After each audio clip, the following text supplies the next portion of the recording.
Welcome everyone. Today we will bring another new guest, Dr. Nikhil Agarwal.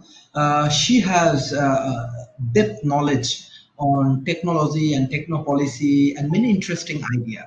So she come up with the idea from India about the Indian markets and about the Asian markets and global aspect as well.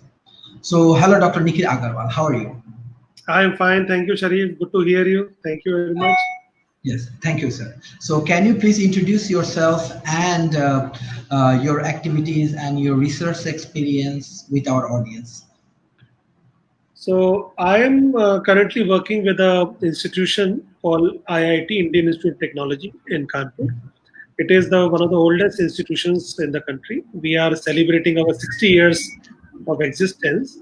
The institution was set up along with institutions like MIT and Harvard have helped us out in setting up. It was the first institution in India to have a computer science department.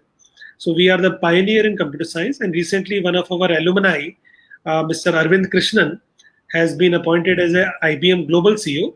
And I'm sure everybody used Google. So the Google story also started from IIT Kanpur.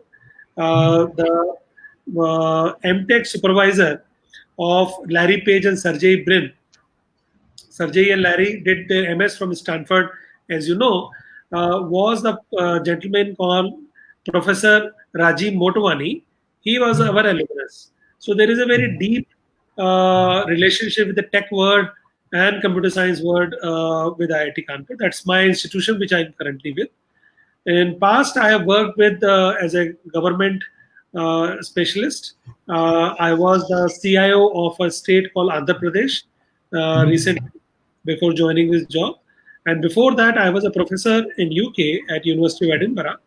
And I have a background in technology policy. I have studied at the University of Cambridge and University of Edinburgh, where I have studied that how new technologies, when they are coming, what could be the impact on the policy side of it. And what we look around, if you look around, everything we live and be with technology all the time. Today, I am speaking to you using a technology. And now, if we start breaking it down, what kind of technology it is, there is a software, there is a hardware, there is a internet, there is a streaming service, there is VoIP, there is Wi-Fi. Some of you are using 4G, 5G. So we are in constant touch with technology. And these technology has been shaped and governed by policies of the government all across the world. Certain places, like for example, in India, the telephone price, the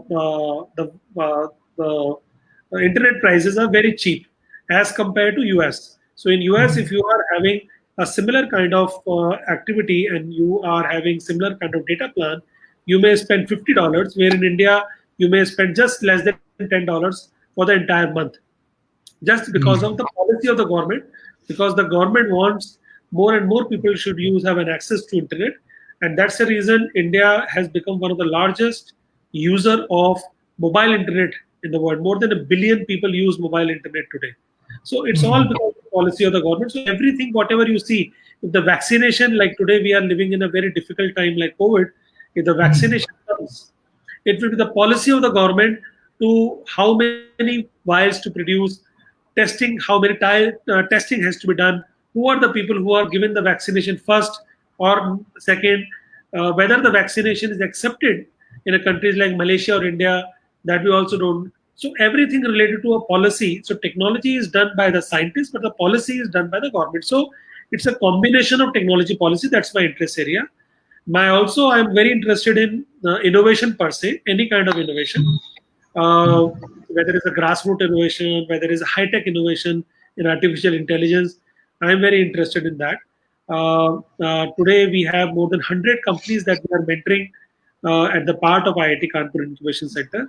And as we go along, I'll tell you a bit more about what these companies are doing, what we have done at the COVID time, what we have done in the past. So in total, I have over 20 years of experience, and I have lived and worked in UK, in Middle East, in India, and extensively traveled in more than 50 countries. So that makes me quite a traveler. So you can understand now I'm sitting at home, not talking to you on phone. I have not taken a flight in last 4 months, so you can understand my side.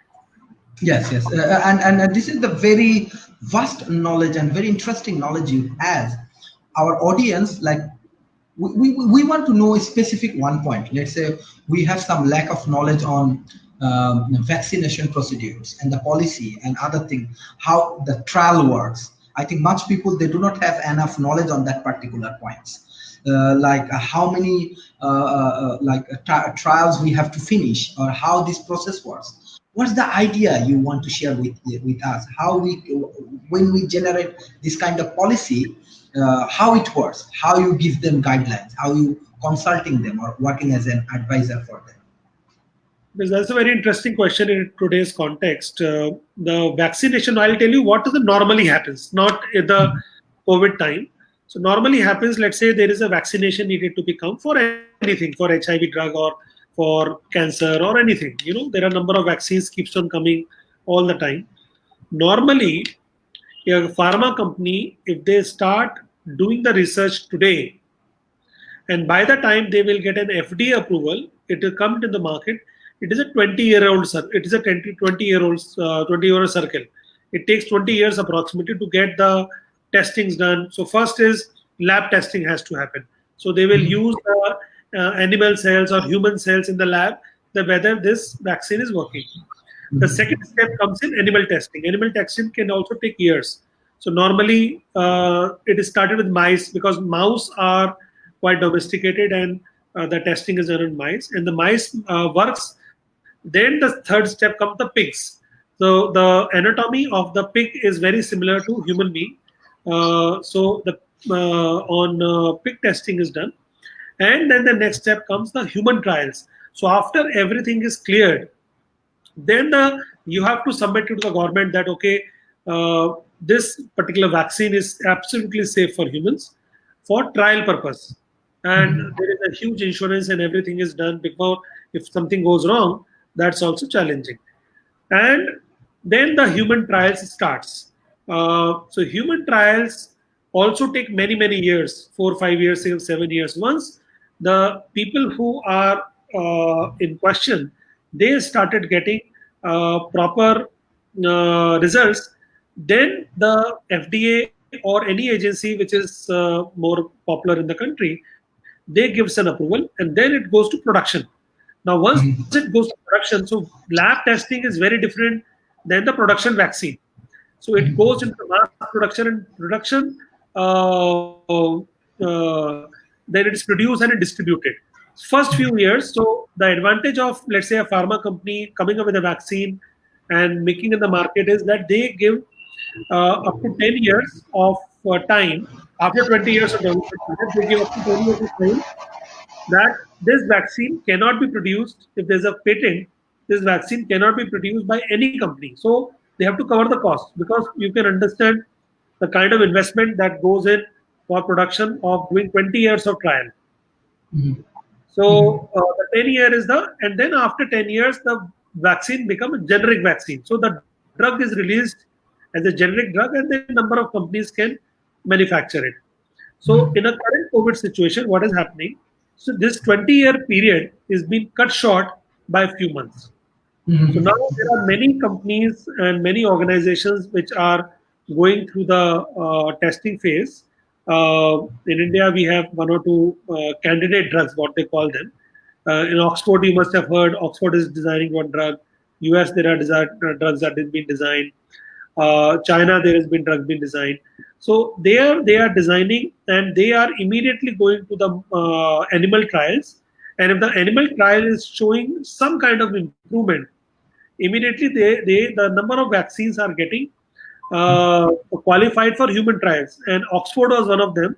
Oxford vaccine was one of them, which started the human trial, but unfortunately, it didn't show any promising result on human beings, so that was shelved.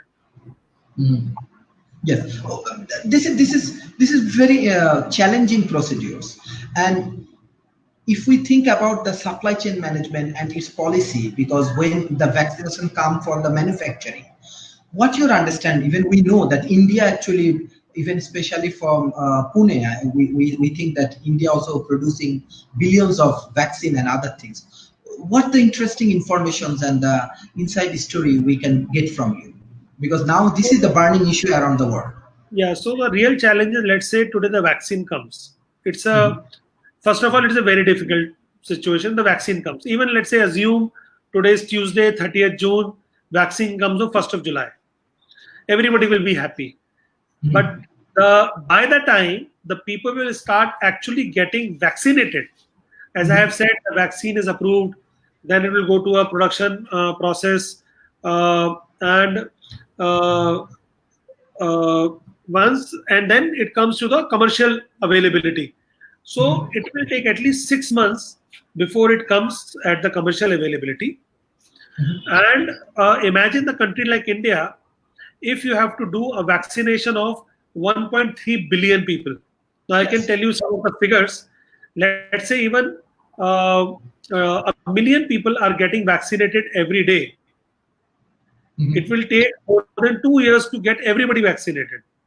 Okay. Okay. Okay. So, because This, there are only 365 days in a year, 1 million people a day will only make 365 million people a year. So that, in fact, I'm sorry, it will take 5 years for every single citizen in India to get vaccinated, even if we are able to do 1 million shots a day. So that's a challenge of commercial availability. Imagine there are 8 billion people on Earth. So by the time everybody gets a shot, even you are doing 1 million or 5 million shots a day, I am not sure when the final person, maybe 10 years time, 20 years time, the final person will get vaccinated. So it's extremely long, extremely challenging process. Uh, when somebody says the vaccine is coming, it does not mean that vaccine is coming and immediately you will get a shot tomorrow. It's not going to happen. yes, this is very interesting insight. Basically, we are getting from you, as well as I just want to know. Like India is a big economy. Side by side, South Asia also a big economy. India, Pakistan, Bangladesh, even Sri Lanka, even Nepal, Bhutan. Many countries are involved with that, and I think one third of the populations actually around the world they live in South Asia. So techno policy is interesting things. Even let's you are discussing about vaccine and other things. What's the situations in South Asia when we discuss about this kind of vaccinations, and what you discuss very interesting things about the vaccination policy and techno policy? What's your idea? What's the present condition actually? uh, what's the improvement area we should focus on? So, particularly for the COVID situation, I can tell you, no government has a clue. Okay. Okay. That is something I can tell you. So every see because situation is so different, there is no precedence available. The only precedence which is available is the Spanish flu from 1918, and at that time the documentation was there. It has taken few years before, and 25% of the world population died during that time for Spanish flu. So the world population was relatively smaller than what we have today. World population much larger, but 25% people died, and it has taken few years before the Spanish flu vanished.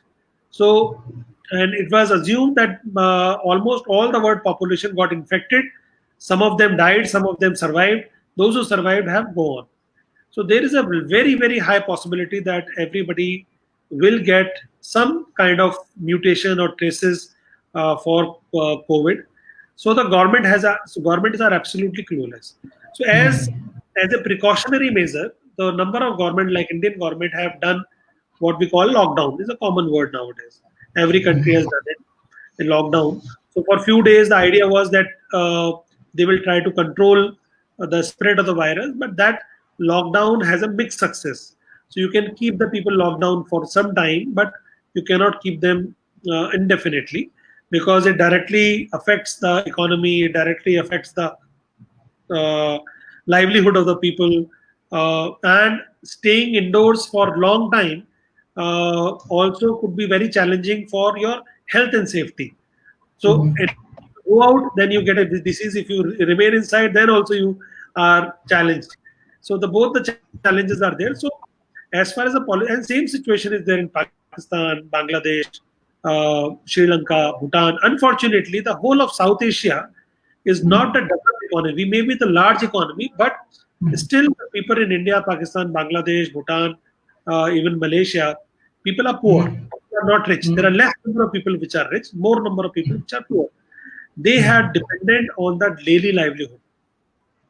So the governments are currently they are contemplating every week or so. Number of people like us, they try to talk to the government and give their ideas, but we have also limited ideas because whatever you suggest, something else will happen.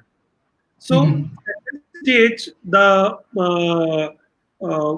what the government is suggesting and what we are also suggesting is that we have to maintain the norms which has been suggested. For example, keep the social distancing, put the mask on properly, wash your hands or sanitize your hands completely. Don't go to the crowded places. All these people you have to do. But now the people are asking this question like for how long? Now the way the situation is deteriorating, I was reading a newspaper yesterday. There are 40,000 cases per day in US. They are reported cases. In India today, there are 20,000 cases every day. So the situation, and these are reported cases. These are the cases which are critically ill and they are able to get some kind of support. So government registers them that as a case. But let's say today you have a COVID, you may not know. You are asymptomatic. I may be having COVID, I don't know. So I'm just talking. So I'm not recorded. My data is not there with the government database. I'm not recorded. So there could be millions of people across in the country which are unrecorded, and there is no way you can find them. Again, coming back to, you will say, okay, how do you find them? Another technological and policy level question is like, it is easy to say, okay, test everybody. Now, again, the same question comes in. Even if you are doing 10 billion testing per day, which is practically impossible by any means, then so you take 5 years to complete the testing first round. And today you have done the testing, so the virus situation is also so bad. Like today, I have done a testing, I am negative. But God forbid, tomorrow some virus comes to me, I become positive. So the situation is changing every day. So the government also have a limitation of infrastructure, limitation of resources, limitation of manpower. So there is no government. I don't think, maybe small countries like Singapore or Luxembourg or Malta, where they are limited number of population. What we have seen in some success in New Zealand, where there is a COVID free. Those small governments easier to fight those challenges. The large countries where they have a large population, be it China, be it India, be it United States, Brazil, Russia, they will find it very, very challenging to test every single individual and continuously testing them and continue to test them. So ultimately, the owners will come to the people to remain safe themselves. No, this is very valuable insight for World Talent Economy Forum from your side. Like, what will be the policy? How government can take a practical initiative right now? What your advice? Not only South Asia, even if you think about Malaysia or Asia Pacific country, from as you have very experience in techno policy and other things. What's the practical guidelines you have for in My that situation? suggestion, see, if I have to, and I'm sure government is also thinking about the same, is to educate people. Because, as I have said, there is no government which can do this kind of testing or infrastructure nowhere in the world. That's too expensive and too cumbersome. As a If I am in the government, I will never say that we cannot do it because it's a hopeless situation. I cannot say that. You will understand. However, we because it's a as if you are asking me this question as a scientist, not as a policymaker. So as Oh, a yes. policymaker, I will never ever say this that okay, the situation is so bad that nobody people will not get tested. As a scientist, not practically possible. So my advice would be to educate because now the information technology through media, through WhatsApp, through phone, everybody has access to information. That's a good thing. And so people should get educated and follow discipline. Those who will follow discipline will survive. Those who will not follow discipline will find the situation very challenging. So discipline is not only in terms of maintaining the social distance or washing your hand properly, but it is also necessary for how you want to run your life. Because the way that you have run your life in the past, as I have said, like I used to take 200 flights a year. Today, the last 4 months, I have not taken a single flight. I was going abroad many times a year, but today I don't think that even there is an opportunity, I will go abroad immediately. Maybe in the future, I don't know. So the discipline has to come. So discipline means like you have to now the work from home is happening. So work from home means does not mean that you are lying on your couch and you're enjoying yourself and you are hardly working. But this is what we call HW. So hardly working. But you have to follow the other HW, which is hard working. So if people have a discipline of living their daily life, the people have a discipline of doing work from home, people have a discipline in going and meeting people, I think we will be able to overcome this situation much more faster than anything else. So that is what the government has to do. The government has to imbibe this through educational medium. They have to put in the media.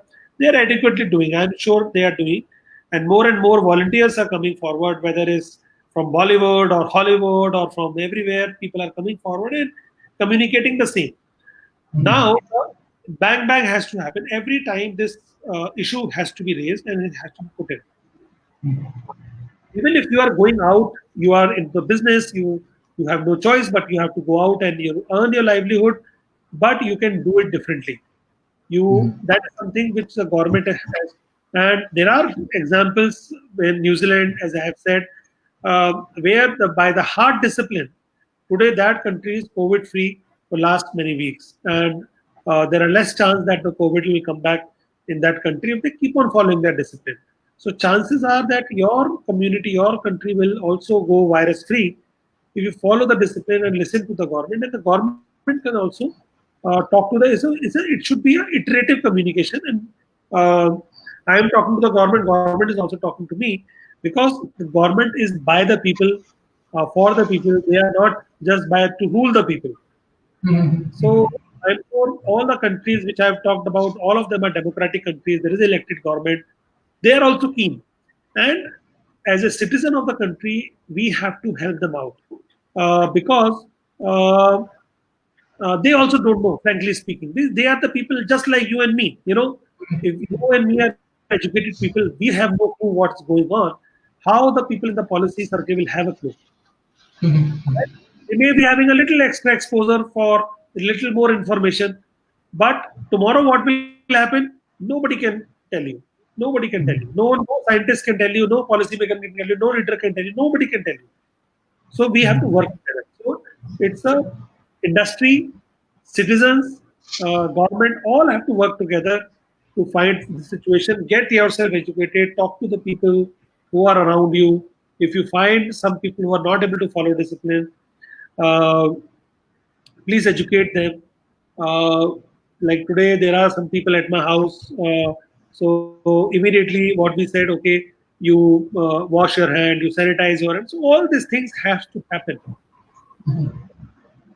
Yes. But at present, there is a different approach in whole ecosystem. Like example, everything shut down. Now, let's say in Malaysia, step by step, they are opening. Okay. So in that situation, what type of technology we can utilize for reopening our economy?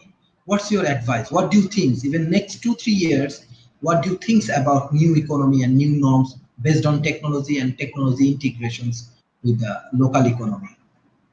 So the business models that what we have seen have survived in the last few years and were not be applicable anymore.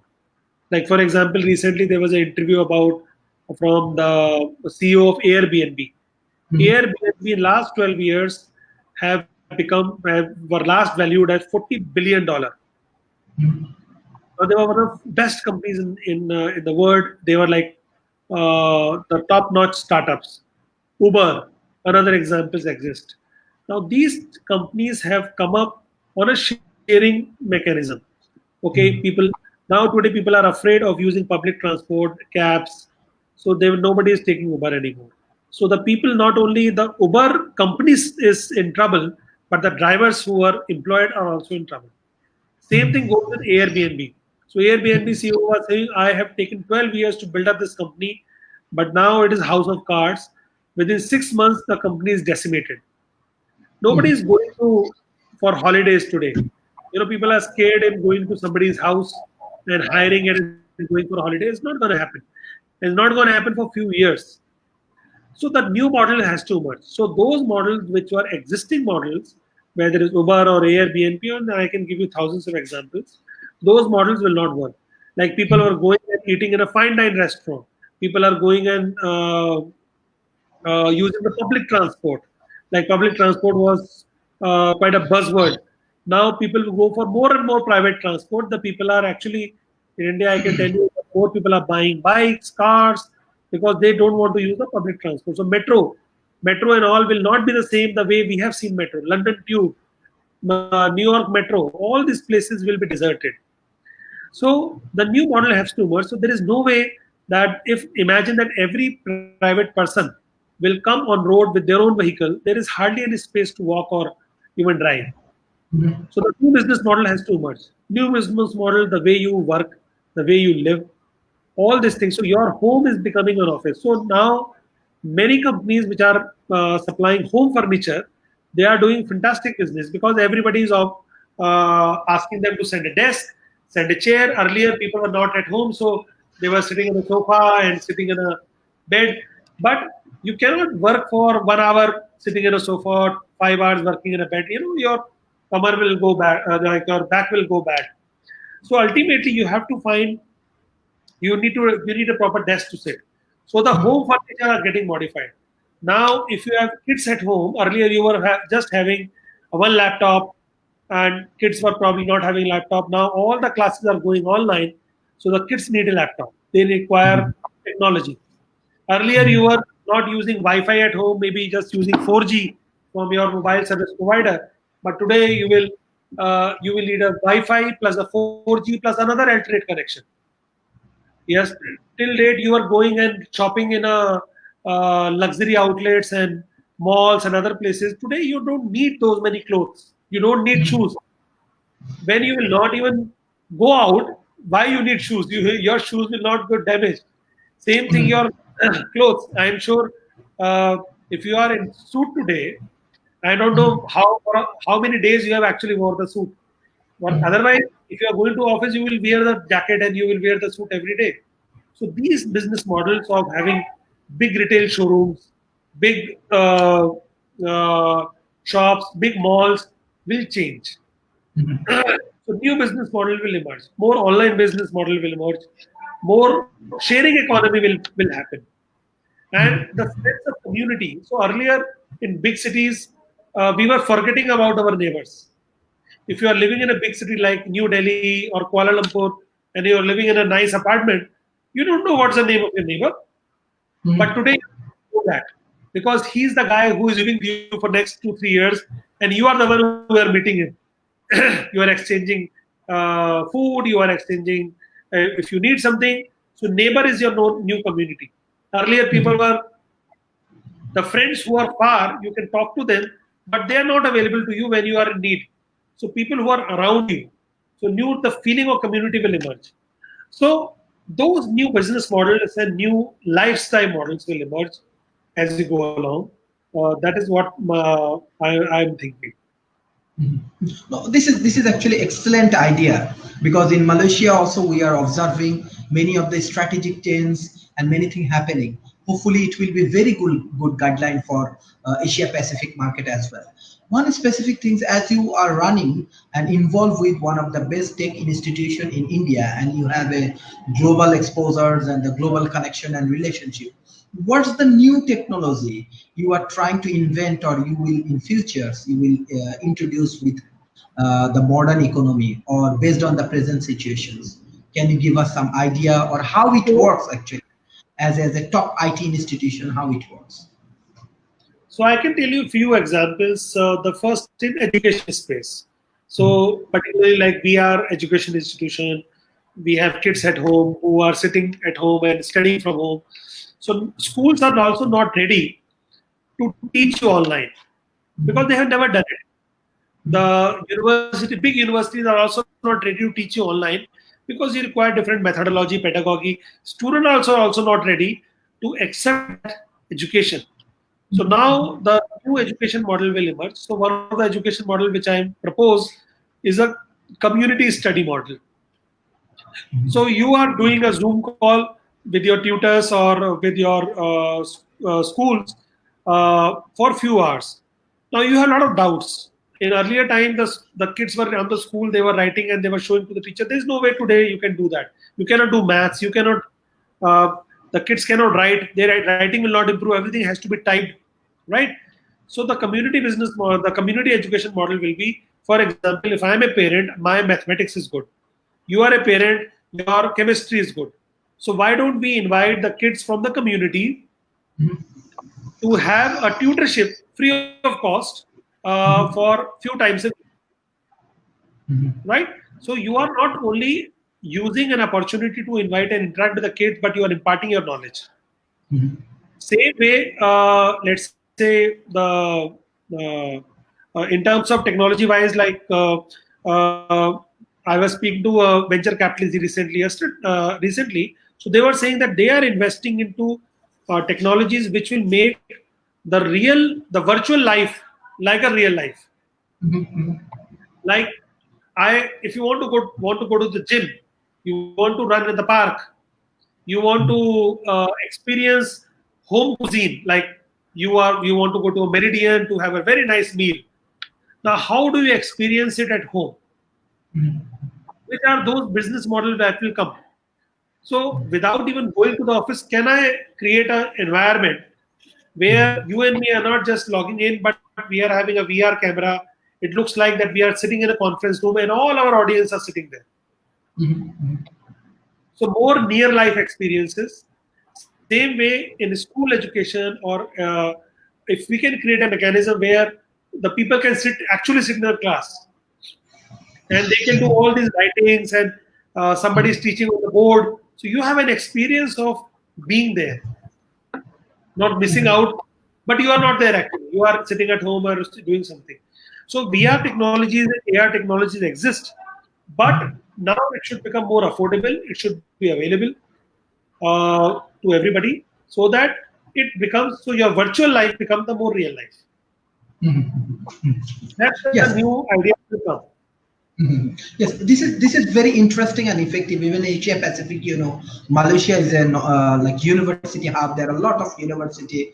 They are also trying to engage with this kind of things. Even many countries actually involved with this kind of activities. But one of the major question in education arena, people now they are arising the like maybe cost of educations maybe goes down or price of these degrees and other things it may goes down because of this technology what you are discussing. So what will be ultimately the reality? Is it the logical or what do you think? So let's say logistics. So logistics, I can tell you, one of the company I was speaking to, they are the logistics service provider to very large US logistic companies. Uh, they were saying that US logistic in the last few months have increased by 20%, particularly storefront. Because as you know, in United States, people don't like to cook. They like to buy the fridge item and then warm it and eat it. So a lot of people are buying those freeze item and eating them. So uh, so as I have said, like the near life experiences. So if you have to let's say you want to have McDonald's burger, you want to have a KFC chicken, you want to try something very interesting, but you cannot order from outside. So how do you ensure, the companies will ensure that how your experiences of without going to the McDonald's store, can you have a same quality burger and with the same environment? So the experience of being there, sitting and taking a selfie with a Big Mac, and all these things. So can you do that? So those experiences will emerge. What I feel, I'm sure McDonald's will come up with an idea that you can wear your VR glass, the burger will be delivered to you, and you are actually in the store, and you are feeling that you are in the store and you are having a burger. So same thing like Disney. Now imagine that Disney have huge rides, billions of dollars of investments have gone. Now, who will go and ride those places when the virus is rising? It can take 1 year, it can take 2 years, it can take 5 years. We don't know. Now, how the Disney can provide the real life, near life experience for the same rides of what they have at Disneyland? And yeah, I can give you examples after examples. Number of such things which are there. So those experiences will emerge. The consumer behavior, because consumer behavior is a very flickery thing. It changes every 6, 7 months or 8 months. In winter you need winter clothes, in summer you need summer clothes. So consumer behavior is changing. Your taste and preferences also changes. So once you have experienced the virtual life for few years, chances are very bright that the people will not go back to the real life. People will not don't want to go to the actual office, because people will say why I should go to the actual office when everything is working fine. Because earlier the situation was that I want to see you face to face, I want to use the boardroom, people have to come, you know. Now there is no need for it, and as we go along we will master these techniques. We will become more experienced of dealing things online, and the need for going offline will diminish slowly. It will become smaller and smaller. So there is very high chance that many people will never ever go back to office just because things are working fine and there is no need to pay the office rent. So there is a downside for it also, because human beings need to be socially active. They need to be talking to each other, uh, meeting with each other. And if they stop meeting with each other, talking to each other, then there are also social consequences. At this stage, it's very difficult to say what will be the consequences, but there will be behavior changes. There will be people will become more alone, more aloof. Uh, you the interpersonal skills, like when you meet a person, when you look in the eyes, you see that whether to trust that person or not. That interpersonal reading between the lines will also change. So there are positives. Everything has a positive and negative. So this Yes, situation also. this is So very interesting. there are a lot of negatives. This is very interesting, but side by side I want to know the what will be the technological engagement with manufacturing industry. Let's say in Malaysia and even China and these kind of countries, they are do heavily involved with manufacturing and these things. But like for manufacturing, let's say I live in Malaysia and near Subang Jaya, so here a lot of big manufacturing industry. What will be the new norms and new technology this manufacturing industry will integrate it? What's the idea and what the thing will happen? So as I have said, the requirements of consumer will change dramatically. So for example, if you are manufacturing office furniture, right, big customer, and there is a reality builder who is constructing huge, very nice office buildings, but nobody is going there. So situation will change. Same thing like hotels. Somebody is building a real estate developer. Somebody is building resorts. Somebody investing in airlines. All these things will change. So the new type of manufacturing will emerge. And what I feel, the because the transportation is also becoming an issue, uh, the smaller manufacturing hubs will emerge. Now there is also a very nationalistic feeling which is coming in the countries. Countries don't trust each other. There's a huge distrust between China and other countries. They are saying boycott China. They are saying we will not buy Chinese goods. There is a custom clearance is not happening. So raw material pipeline or was is hampered. So number of issues are emerging. So the countries will become more self-sustainable as they go along. The the good news for innovation, because a lot of innovation will happen.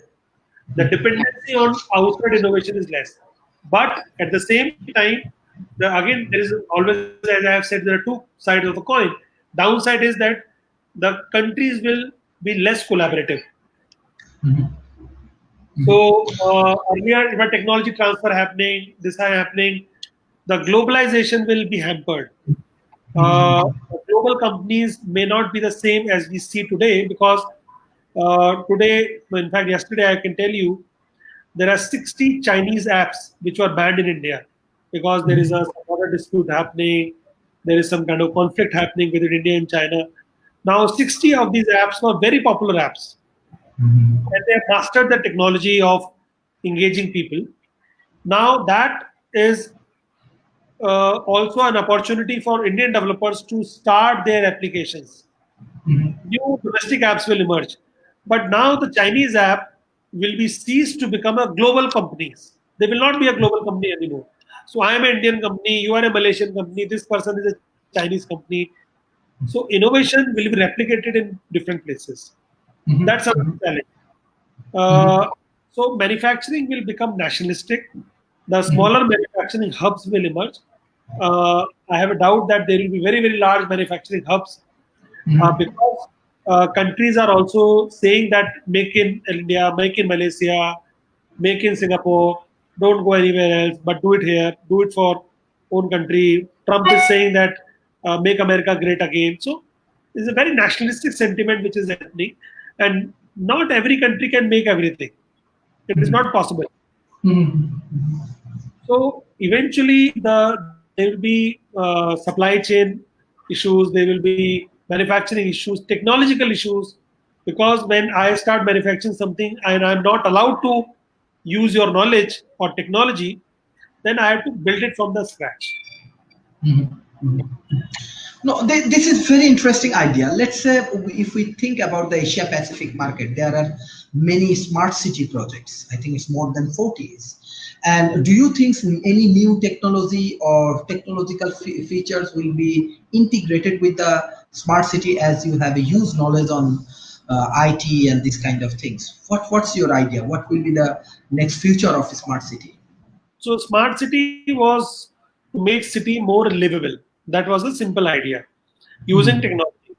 So cities were getting polluted, cities were not having enough parking, cities were there were traffic jams, the garbage collection was not happening properly, the electricity was properly not connected, the citizens were not able to get the government services on time. So idea was that using technology, all these problems can be resolved. Now, smart city idea will emerge more because people, when they are working from home, they are in limited space. They are heavily dependent on technology, and it will be the duty of the government to make the city more smart, provide uninterrupted supply of electricity, internet, water supply, all these things needed there because people don't have an option to go anywhere anymore. So the smart cities have to emerge. Smart villages have to happen. Now, recently, you may have heard in the newspapers that 20 million people in India who are migrant workers, they have gone back to the villages. They were living in big cities like Delhi and Mumbai and Chennai, but due to the COVID, they lost their jobs and they were scared. So they have gone back to the villages. Now, this is a very large number. 20 million people have gone, and slowly more and more number of people are going. So now the villages have to be suitable to adopt these people who are coming from outside. Our towns has to be smarter. Internet availability need to be there everywhere because the only common point today to connect is internet. The electricity cannot just go. You have to have proper garbage collection because now here is my mask. I change my mask every day. PP kit. Now, if I dispose this mask, imagine that a billion people are disposing their mask on every day or 1 or 2 day basis. How do you dispose this waste? You require a smart solution to dispose the medical waste, to the household waste, to the office waste, to the community or municipality waste. So you don't cannot have a traditional solutions for that. So those challenges will come, and more like till the time the humans are there on Earth, there will be challenges and there will be need for solutions. No, very interesting. There is an audience response, sir. She's Humaira Tanzila from Malaysia. She said, "Thank you, sir, for your time. What do you think that people will see a new world after overcoming the pandemic?" Actually, Dr. Nikhil discussing on that point, like how the world will change based on technology. He is discussing on many points: smart city, vaccine to smart city. Everywhere he come up with a different solutions, even the office, and this is very interesting. I request, even there are many electronic media, print media, many people, you should observe this show, and you can get a lot of information, because I like today's world we get a lot of news about vaccine, but how you explain the 20 years time and how it works, this is really really important for our audience. Okay, I want to go to the on the points, like many people actually communicating with us from Asia Pacific that many people losing their job. Okay, they're losing, and you also saying that this is fact in South Asia, many people losing their jobs and they going back their village. So how we can overcome from this situation, and when the technology also moving, so how people can develop their skills, and what's the solution? Actually, this is very challenging situation right now. So it's a very scary situation, no question about it. Somebody don't have a job and they have kids to feed. So it's a very scary situation and nobody should go through it. That is something which I absolutely believe. But there is also businesses which have not done any business for 6 months. How they will pay? There is no revenue for a lot of businesses, whether it's hospitals, whether it's hotels, whether it's airlines, or whether it's restaurants, whether it's retail chains, manufacturing, car owners. There is like cab owners. There is no business which is there. So, so there are two situations. One is that if you are a job loser, if you have lost your job, now you have to find mechanism and ideas so that you can become job giver. My strong suggestion would be that don't give up and don't just keep on applying to start something, a small kind of business. Gather your five of your friends who have also lost the jobs and say, hey, we have lost the jobs. Now, what best we can do to support each other? Can we create a business model? Can we come up with some kind of idea so we can solve a problem in a community? I have given you an example of education technology. So let's say there are 5 people in the society who lost the job. They can start a tuition service. They can say, "Oh, let us teach the kids." And some people who have still have jobs, they are busy for the entire day. They cannot take care of the studies of the kids because the kids are not going to school. They are sitting at home. There is nobody to take care of them. So they can go to the community teacher and teach them. So somebody is getting a job and somebody is getting the problem solved. So you have to find the solutions within their community. Be So it from starting from vegetable selling. I'm saying there is no job which is small. Once you have a problem, you have to. So can you find a way that okay, there are old people living there, there are busy people living there. Can you find a way that you can supply grocery and vegetables to them? Can you participate in a house cleaning service? Can you start a house cleaning service where you can clean houses? Number of things can happen. Number of ideas can emerge. And today, what we have seen and what we believe, and particularly South Asia is very critical about it because people in South Asia are little snobbish. Oh, I will not do this. This is this is meant for somebody else. Why should I do it? I am a executive. I am a educated person. I will not do this. That's a difference between Western culture and a South Asian culture. In Western culture, everybody is habitual of doing their stuff. Here we get help. We get maids, we get drivers, we get others. So we get help. But we need to start doing things which, and you should feel proud of whatever you are doing. Not everybody is not meant to do innovation. I'm not saying, but innovation is something which you are solving a problem, which you are able to provide a solution, small solution to your friends, your family, to community. That's what innovation is. And the solving a problem right away. Yes. People will keep on losing a job. People will keep on losing job, but they have to find solution now. Yes, this is very interesting, and I think this is the interesting norms we have to engage, and we have to change these things. But as well as we find there is a huge problem, like the country, those who highly depend, even in India, even in many countries, they highly depend on export and other things. They also losing their business. Okay, they also there is a no choice, there is a huge problem. So in that particular situations, like you are talking about local economy, you are talking about national economy. So how actually we can strengthen right the way. Even in many countries we know that you are right that they do not have any strategy. Even government even do not know, much people do not know what's going on, what will happen. So in that situations actually, in the nationalist idea and other things, how we can maintain it, and how we can manage it, or how we can rebuild our economy. What's So, the solution? Because so certainly, so we have to trust our government. That is something which you have to do, right? We cannot keep on cribbing every government because, as I have said, government is also facing the same challenge that the way you are facing in your home. We have to find a solution together. Second, my suggestion to the people who are listening here is that if you are able to take care of yourself and if you are able to follow a discipline, you are doing a great help to your country. There is no bigger patriotism today just taking care of yourself. You yourself keep happy and you make other person one more person happy. That's it. But if you keep on cribbing, oh, I have lost the job, government is not doing anything, my garbage is not cleared, my roads are not built up, what should I do? My prime minister is bad, my president is bad. They're not. That's not the way because you're not helping. You're not helping that way. Your help will come if you take care of yourself. You say, okay, sir, I am ready to serve the community. I am ready to serve the country, whatever way I can, and I will make sure one more person I convince who will do the same.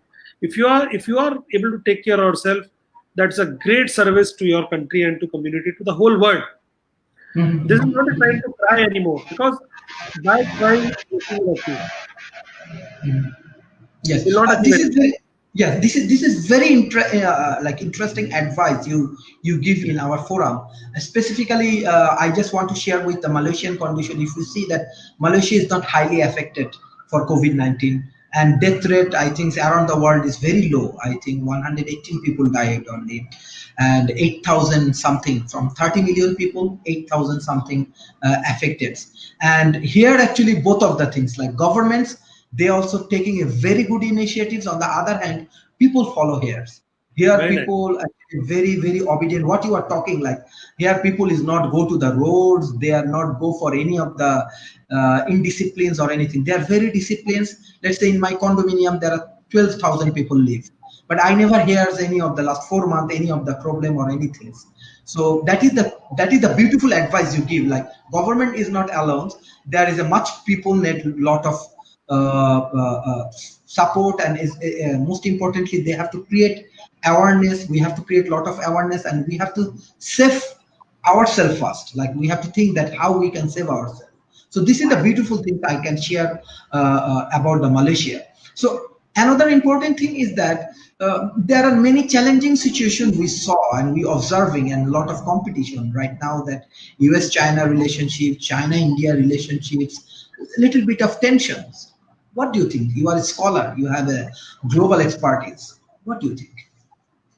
So I think, see, we have to, at this stage when the world is going through such a great crisis, uh, we have to find a solution together.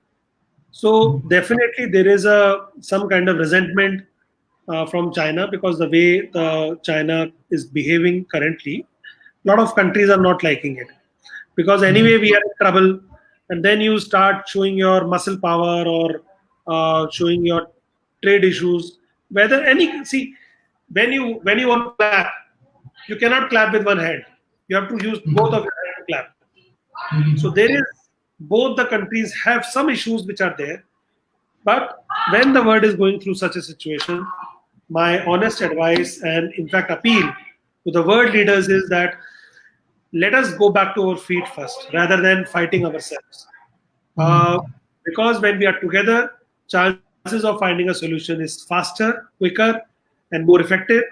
If we keep on fighting each other, there is nothing will change. So, and Sharif, I need to leave now because there is another call I have scheduled in another 10 Yes, minutes. yes, It yes, was yes. very interesting to talk to you all, learn, and when you speak to somebody, somebody is interviewing you, a lot of new ideas emerge from you. Thanks a lot for bringing me today to your program, and Yes. hopefully a lot of people from Malaysia or other places will able to see this interview. If you have any questions, you can reach out to me, and Mhm. please send me the link. I will also tweet it. In fact, I will put it on my Twitter ID as well. You can follow me on Twitter. Is Mhm. Nikhil Agarwal 7. Yes, yes, Uh, at the rate yes. Nikhil Agarwal 7, you can tweet, and on LinkedIn you can follow. I will be very happy to get connected. Yes, thank you, sir, for your brilliant discussions. So hopefully we will do a lot of policy discussion in the futures, and in our forum we will invite you, and everything like goes positive. Definitely we will invite you in Malaysia, and we had a lot of conference. We will invite you, and hopefully by this way we can grow together and we can learn many things together, and we build up better world for this world. Thank you, I can everyone, tell you and last thing. I can tell you the Kuala Lumpur is one of my favorite cities, and I thank love you, Kuala thank you, Lumpur. And thank you. I have traveled from, I have gone to Johor Bahru. I have traveled from bus from Kuala Lumpur to Mm. Malaysia, sorry, Yes, Singapore yes. and back. So I have a lot of good memories of Kuala Lumpur roaming around, and I really, really want to come back to Kuala Lumpur once again. Let the Yes. things get better. We are all confident, and then we can sit down in Kuala Lumpur and have a nice dinner together. Thank you, Dr. Nikhil. Thank you, Dr. Nikhil. This is a very nice discussion and very informative and insightful discussions. Hopefully, it will be very valuable for World Talent Economy Forum. Thank you, sir. Thank you. Thank you. Namaskar. Yes.